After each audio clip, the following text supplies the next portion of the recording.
Welcome to the Growing in Love for Life podcast, where it's all about saving and strengthening your marriage and creating the relationship you really deserve and want to have. And now, from growinginloveforlife.com, relationship and marriage coach and best-selling author, your host, Liam Naden.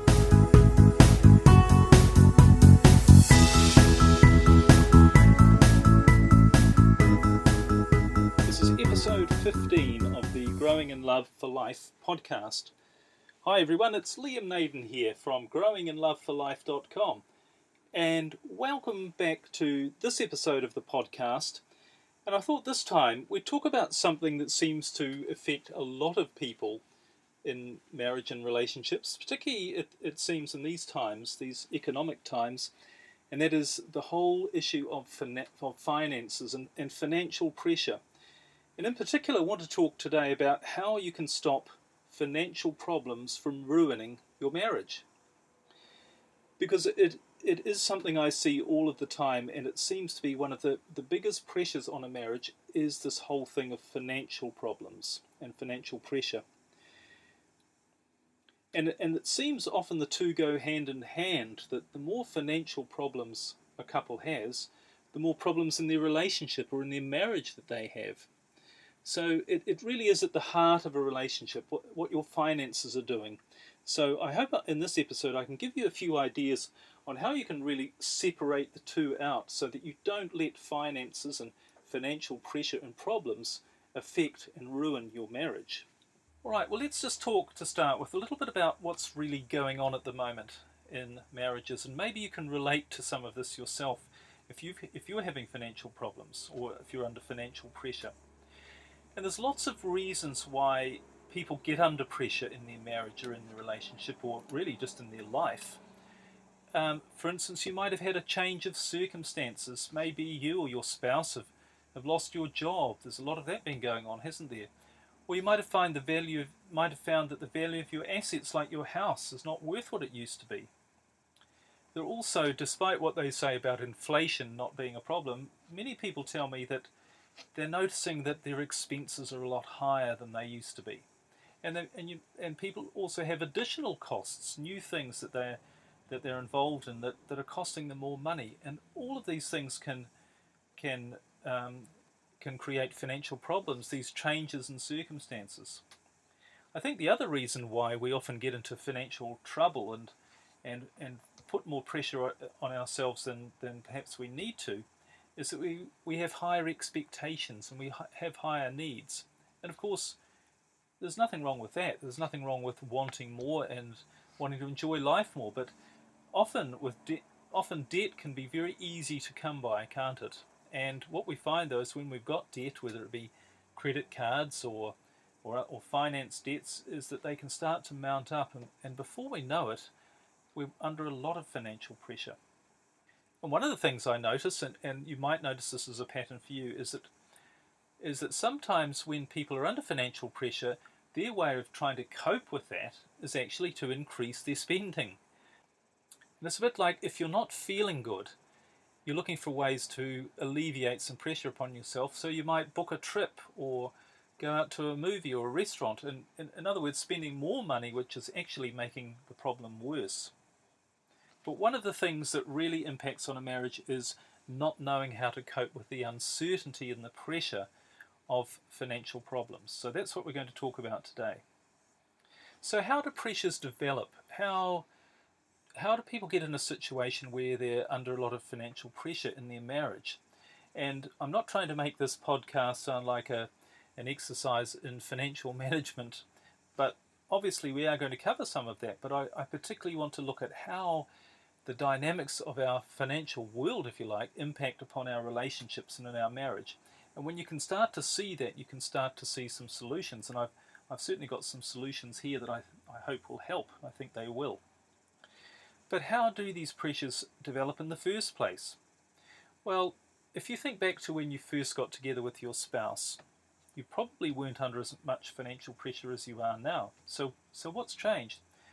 Well, obviously, when you start out, you have goals and you have aspirations and you have things you want to do together. And really, if you make the commitment of staying together in a in a firm relationship or in a marriage, what you're really saying to each other is you want to build a life together.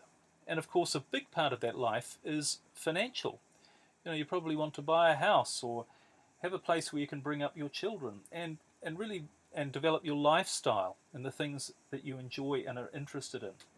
So as we get these things, as more of these things come along, they all, of course, add to financial cost. And I'm sure you'd agree one of the big ones is children when they come along.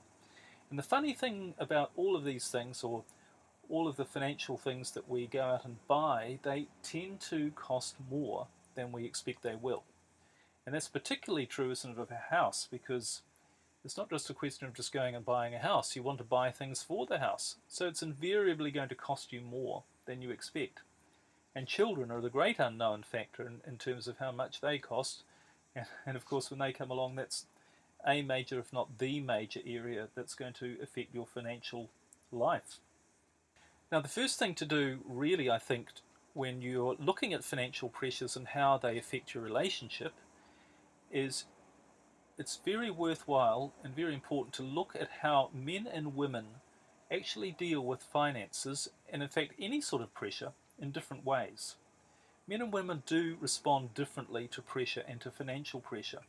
And although this is a bit of a generalization, I think it's worthwhile just thinking about what I'm going to say here, because I'm sure you'll find an element of truth in it, if not that it's very true in your situation.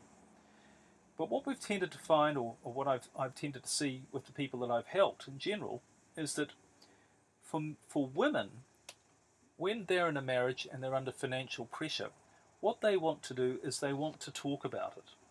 So women very often express their feelings in their words. So they tend to want to talk about the problems that they're facing. And if you're a man and you're married to a woman, you might have noticed this, that the wife or the woman always wants to talk about, these are our problems, and to express them. But the thing to recognize, if you're a man, if a woman is talking about your problems, is that she's not necessarily looking for a solution. What women tend to do is they tend to process their thoughts. And as I say, this is a big generalization, but I've noticed this is fairly true. Women tend to process their thoughts out loud in their words, which is very different to men. So that's the main thing I think to notice about women when they're dealing with financial pressure, is that they want to talk about it and express it out loud. Now that's the complete opposite to men. And men usually, or very often, tend to shut down when they're under pressure, when they're under financial pressure. They don't want to talk about it. And of course this makes things worse for a woman, because when their husband won't talk about something, that to them they're not facing up to the problem, they're not facing the issues, and that makes them more frustrated and want to talk even more. So, but men, the reason I think that men do tend to shut down and not want to talk about it is that men tend to have this attitude that it is their personal responsibility to solve the problems in their marriage. And some of you listening might have heard of my Save Your Marriage program, where I help couples pretty well on a one-on-one level to really save their marriage, get over their problems, understand their relationship. And there's a big section on that program about the differences between the way men and women operate and think. And this is a big thing in the area of finances, is that men tend to take on a problem as their own personal responsibility. And if you like, we're almost biologically wired to solve problems. It's a bit like it's the goal setting, the goal achieving thing. If you think back to the caveman days, the man's role was to go out and catch the food and bring it back to the family. So he had a very specific goal, which was catch the food, and if he didn't catch the food, the family would starve. So he obviously felt that responsibility and that pressure. And in a funny sort of way, I think that's come through to our modern society, that again, men feel responsible. If there are problems in a marriage, they feel responsible for it. And I'm not saying women don't feel responsible either, but men tend to take it much more personally. And so when a problem is happening, they tend to shut down because they can feel it's almost like a personal attack. It's a threat to their masculinity, if you like. It's almost saying they're failing in their masculinity, A, because there's a problem, and B, because they haven't solved the problem. So men tend to take it very personally, and it also affects men's self-esteem as well. And men can feel very criticised and inadequate if there are pressures and problems mounting up that they simply don't know what to do to solve. So those, I think, are the essential differences in the way men and women react to problems, and in particular financial problems. And maybe you can see some patterns in your own marriage there and see how you and your spouse perhaps are reacting in different ways to financial pressures that you have in your marriage. And even just understanding that, often for many people, is a huge step forward in releasing some of the pressure, because when you understand the way the other person is processing, you realize that they're not avoiding the problem, or they're not doing the wrong thing, they're just trying to deal with it the best way they can. But there is a better way to deal with it, and a way which is not going to ruin your marriage, and that's what I want to talk about next. Okay, so what do you do if you're finding that financial pressures and problems are really starting to affect your marriage in a severe way? You know, what do you do if you're under stress and your communication is going? Because, you know, what does happen when financial pressures come upon a marriage? They affect everything. They tend to affect the intimacy between a couple, certainly the communication between a couple, and just the general feeling of well-being. And if you're not feeling good, it's very difficult to contribute positively in a marriage or in a relationship. I'm sure that's pretty obvious. So really the key is to try and find a way to not so much deal with your problems and solve your problems, because, as I'll talk about shortly, money isn't actually the solution to all our problems anyway. Now that may sound strange. I mean, you may be saying, well, hang on, if I just had a few million, that would solve all of my problems. Well, you might think it will, but what tends to happen is we get different problems, and it depends on how much money we have. They create different sorts of problems. Some aren't necessarily better than others. But what's more important to realize is the way you look at your problems and the way you deal with your problems, irrespective of what they are. That's the really important thing. So rather than thinking, okay, well, I just want to win the lottery, or I just need a few thousand, I need 100,000, then all my problems will be solved. Instead of thinking that way, think, no, it's the way I look at my problems, the way I deal with my problems. It's accepting that my problems are there and that they may well always be there. But by looking at it in a different way, I can take the pressure off my marriage and probably not only have a better marriage, a more fulfilling marriage, but also probably make better decisions, make better distinctions, and do better things to actually solve those financial problems anyway. So here is a process that I've created, which if you are under financial pressure, I think you'll find really useful. And this is a process which takes you from, no matter where you are with your financial problems, to a place where you can actually start to deal with them, and where you can separate them out from your marriage and have a great marriage irrespective. So step number one, the first thing you need to do is you need to acknowledge that there is a problem. If you've got a financial problem, then there's no point actually denying that you have a problem. And unfortunately, this is what I see some people do. They tend to hope and blindly think that, okay, I don't have a problem, or they tend to blindly want to just sort of brush the problem aside and pretend it doesn't exist. And the real issue with that is that they can't, and that they're trying to suppress their awareness or their focus on the problem, and that brings out pressures in other ways, and it makes them feel bad anyway. So you're not going to get anywhere by denying the problem exists. So the first thing is to acknowledge that you do have a financial problem. And actually, once you do acknowledge it, that in itself can take some of the pressure off. So that's the first step. The second thing you need to do, and as I said, this isn't a financial planning podcast, but you do need to start becoming financially educated. And step number 2 is to set some financial goals. Now, in my Save Your Marriage program, which I mentioned earlier, I work with couples on really setting some goals for their marriage and for their life. But what always amazes me, and I'll be honest here, is how few people ever set any goals in any area of their life. And when I talk to couples, one of the first things I say to them is, what are your goals? What are your goals together? What do the two of you want to achieve?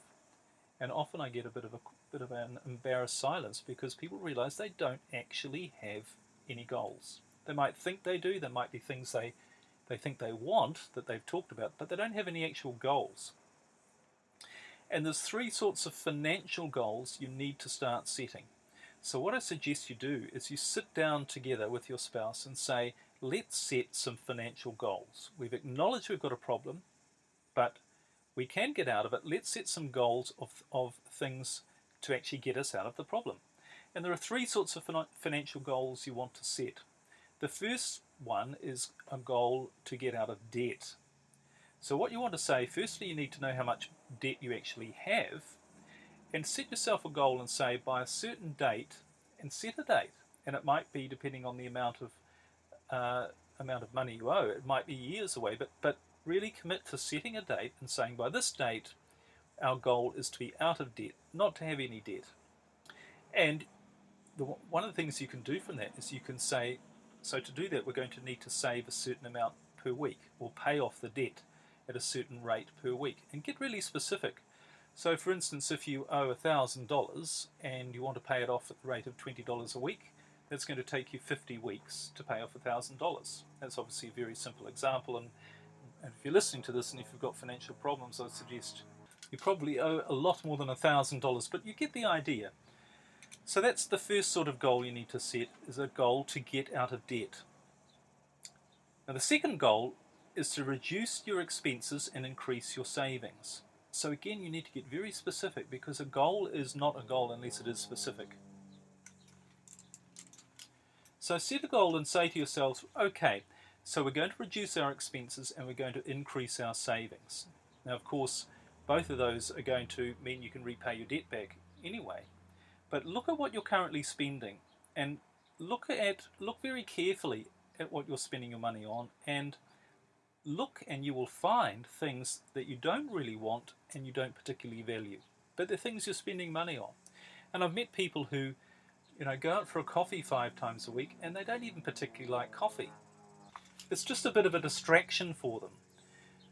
But I've said to them, well, maybe you can find a distraction that's not going to cost you $5 a time, or $100 a week, or $10 a week, or whatever it is, and you can save that money.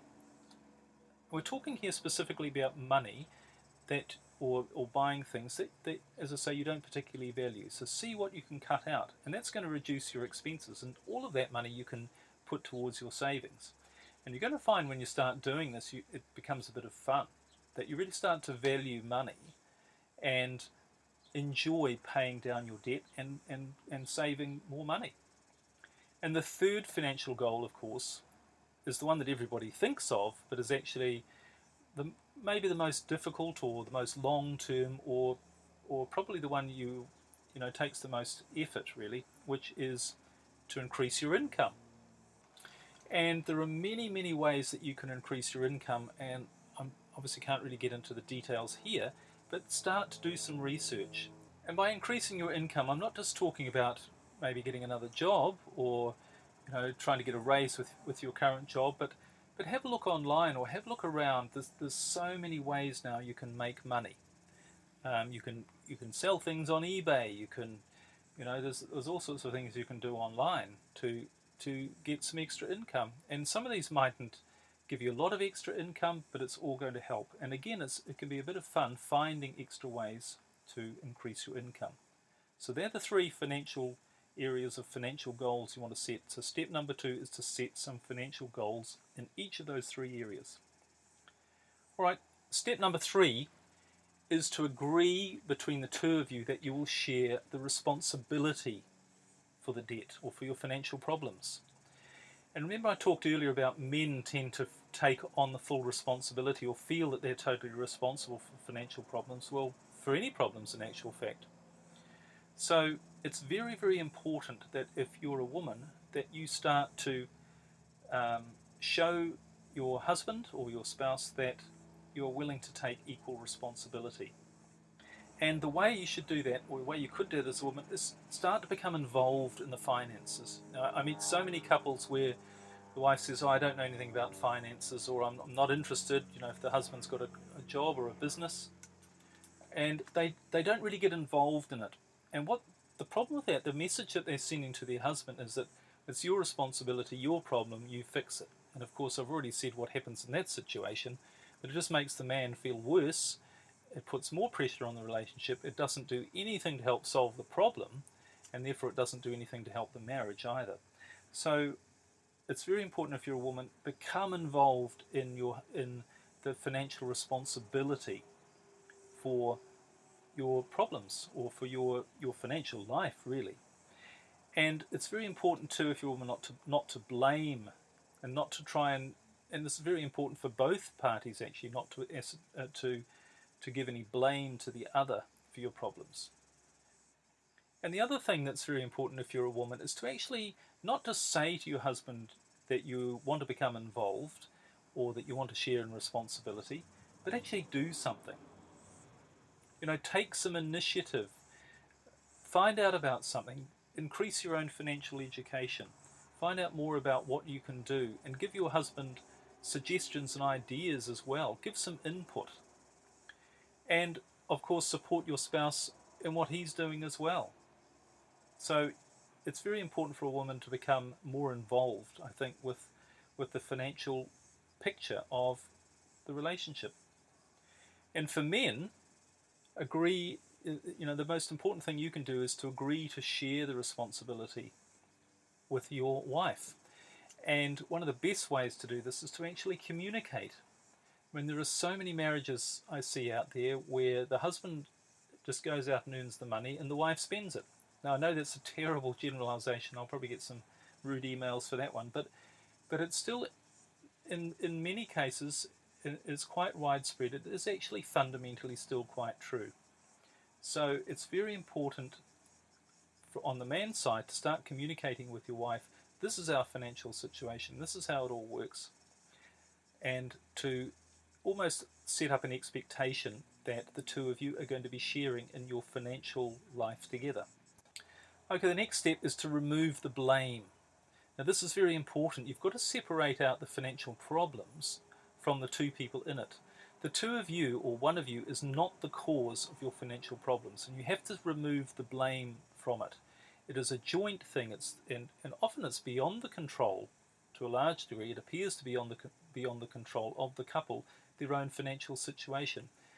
But if you have a tendency to blame your spouse for your financial position, maybe they've spent too much money, maybe they've made a bad business decision, then you've got to stop blaming that person and realize that you are actually equally responsible because you're both in the situation together. So that's really important. And the next step, which is quite similar in a way, is to focus on the solution and not the problems. So this comes back to setting those financial goals and saying, how can we achieve the solution? What is our financial goal? What is financial happiness and the removal of the financial pressure going to look like for us, whether it be removing debt or having a certain amount of savings or a certain amount of income? What does that look like for us, and focus on that. Don't focus on saying, oh, we've got all this debt, we've got all these problems, we can't earn enough. Don't focus on the problems, focus on the solution, and keep that in your mind and just say, that's what we're aiming for, how can we achieve that? So that's the next step. Now the step following that, once you've set some goals and you know exactly what you want and you're sharing responsibility, you're not blaming each other, and you're focused very clearly on the solution, the next step is to take action. And this is in many ways the most critical step, because you can think about it all you like, but unless you can take some action, nothing is going to change. Pretty common sense, really. So now here, this is where all of the common sense things apply, that all of us know about, but very few of us actually do. And I've talked about these a little bit earlier, but the first one is to reduce your expenditure. You simply have to find ways to stop spending as much. And if you don't think you can, if you're saying to yourself, oh no, there's no way I can cut my expenses, they're absolutely at the bone now, then just keep looking, because there will still be places, I'm sure, where you can reduce your expenditure. Second thing, have create a plan for repaying your debt. Have a debt repayment plan. We talked about this earlier. Really important.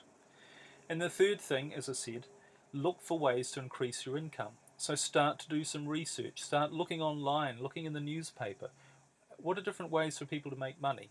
And there are a lot of, obviously a lot of scams out there, but there are also a lot of legitimate ways out there as well where you can make extra income. But you're never going to find those unless you start looking. So that's very, very important, is to take some action in reducing your expenses, reducing your debt, and increasing the amount of money you can earn.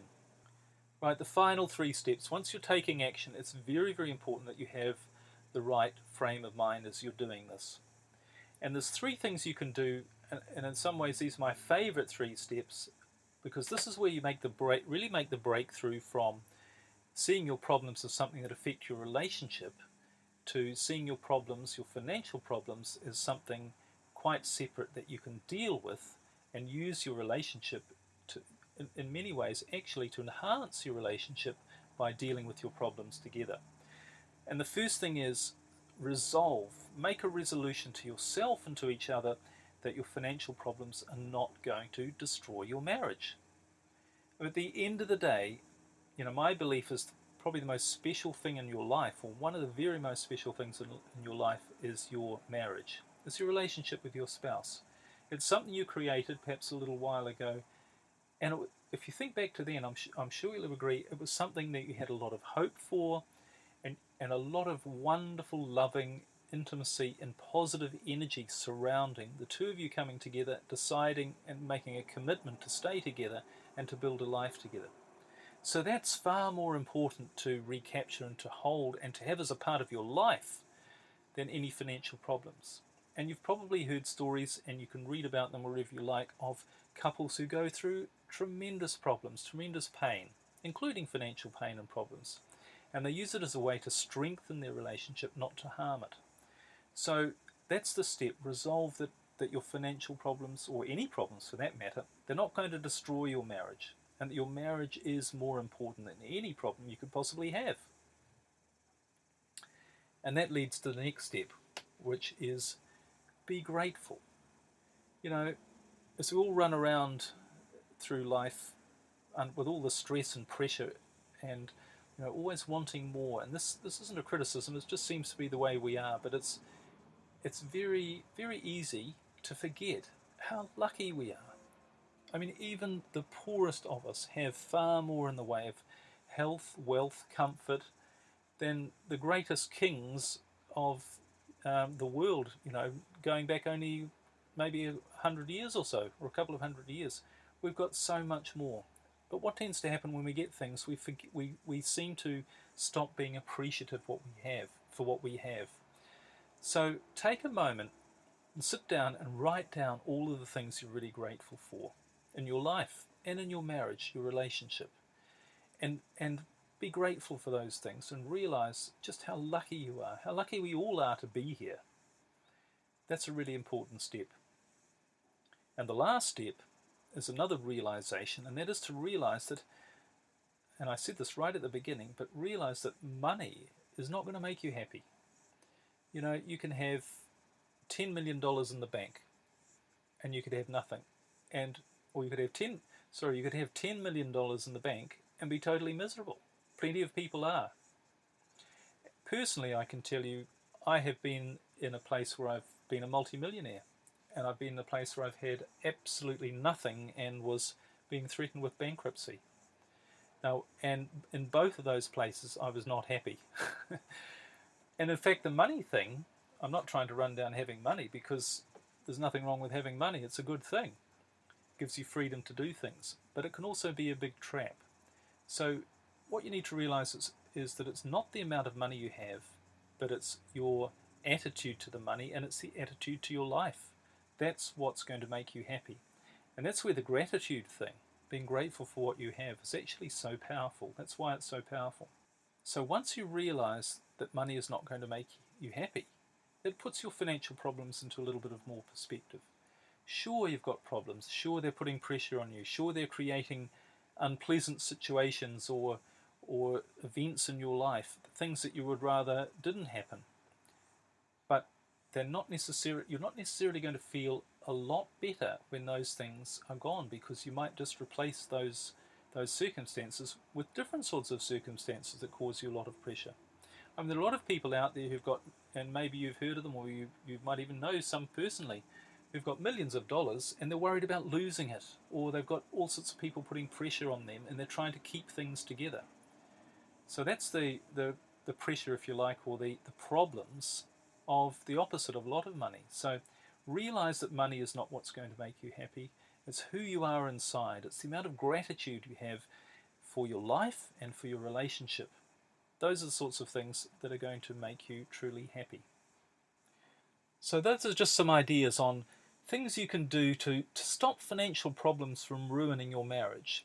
And it's, as I said right at the beginning, it's one of the most common things I see, and it really is tragic, because I see people who had wonderful relationships, wonderful marriages, wonderful intimacy, and they've just, over time and circumstance, financial pressures have really destroyed things, and it's such a tragedy when that happens. So I hope you can take some of these ideas, I hope you can use them, and I hope you'll find them valuable if you're under financial pressure in your marriage.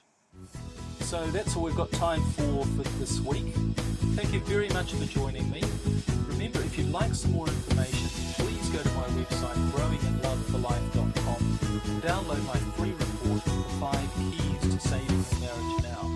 If you've got problems in your marriage, if you really want to save and strengthen your marriage, I think you'll find that report very, very valuable.